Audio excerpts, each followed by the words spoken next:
Excellencies, I'm privileged to be here with you this morning, and I thank the Spanish Prime Minister, Senor Pedro Sanchez, for inviting me to deliver this statement at this forum. It is rather sad that the pandemic has deprived me, and an ardent fan of many decades of Los Blancos, of the opportunity of touring the Santiago Bernabeu Stadium as part of my brief visit to Madrid. Hopefully, sooner rather than later, we'll be able to return our lives back to normal once we rid our respective nations of COVID-19. What the pandemic has taught us is that our world is truly interdependent. For a virus that originated in China has engulfed the entire globe. We need to cooperate more, and we need to cooperate smartly. In the midst of all the complexities of the 21st century, our interdependence requires such cooperation. So I applaud Prime Minister Pedro Sanchez for convening Focus Africa 2023 and for the brilliance of the Plan Africa 3 initiative. Excellencies, I'm certain that all of us gathered at this event have become accustomed to news headlines such as at least 43 African migrants drowned off Libya, UN agencies say. African migrants drowned as boat sails to Spain. At least 140 migrants drowned off Senegal coast, UN says. For those of us who come from a continent that is in possession of some 30% of the Earth's remaining mineral resources and some 50% of the world's arable lands, it is disheartening to acknowledge that African youth do not see a future in their respective countries and are willing to cross the Sahara Desert on foot and drown in the Mediterranean Sea in a desperate bid to reach the mirage of a better life in Europe. It is eloquent testimony to the inability of the current structures of African economies, producing and exporting raw materials, importing manufactured goods and services from Europe and elsewhere, to generate the numbers of decent, well-paying jobs that Africa's youth crave.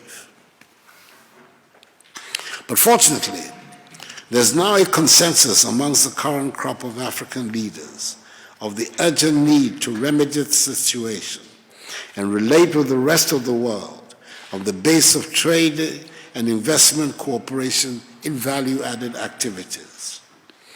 As President of the Republic of Ghana, I believe the time has come for Africa, Spain, and indeed the rest of Europe to establish a sustainable strategic partnership based on trade and investment cooperation on the exchange of value-added transactions. It would obviate the resort to aid which has not achieved its purpose. Hence the mantra of Ghana Beyond Aid, which is the overarching goal of Ghanaian public policy. Indeed, a very important plank of this new strategic partnership between Africa, Spain, and Europe would be the strong support for the African Continental Free Trade Area, AFCFTA, which began trading on 1st January. The AFCFTA will link all the 54 markets of Africa, covering 1.3 billion people, into a single market. It is the world's largest free trade area outside of the World Trade Organization itself. By 2050, it will cover an estimated 2.5 billion people and have over a quarter of the world's working age population. Imagine the investment and business opportunities offered by the infrastructure required to link our markets more effectively. And imagine the business opportunities that this huge market would offer for manufacturing and service firms from Spain and Europe that could establish production facilities in Africa to serve the African markets. And with the enhanced growth that will result from all of these, the market opportunities for exporters from Spain and Europe could be truly amazing. Inasmuch as the pandemic has wreaked havoc on the Ghanaian economy, we've seen a relatively favorable situation with respect to our health outlook, contrary to the fears many had about the impact of the pandemic in Africa. Our active cases in Ghana are declining and now stand at some 2,410 cases. We've recorded some 740 deaths and have since the start of March vaccinated some 500,000 Ghanaians.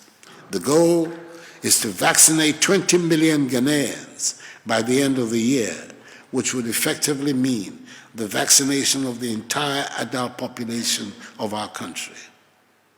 We in Ghana are embarked on a path of accelerated economic development through improved macroeconomic management, improved domestic revenue mobilization, emanating from reforms in public policy revenue and administration, creation of conducive environments for businesses to flourish, tackling corruption, and curbing excessive bureaucratic procedures.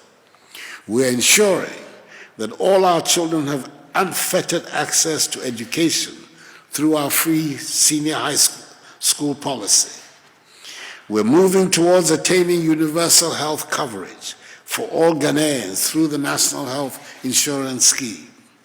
We're processing more and more of our raw materials through our One District, One Factory initiative. We've become a net exporter of food under our program for Planting for Food and Jobs, and we're determined to move Ghana to a situation beyond aid. We have set our sights high, and to our friends in Spain and Europe, I urge you to join us in building a continent of prosperity and societies of equal opportunities for all. Once again, I thank you, Mr. Prime Minister, and I look forward to welcoming you to Ghana very soon. I thank you for your attention.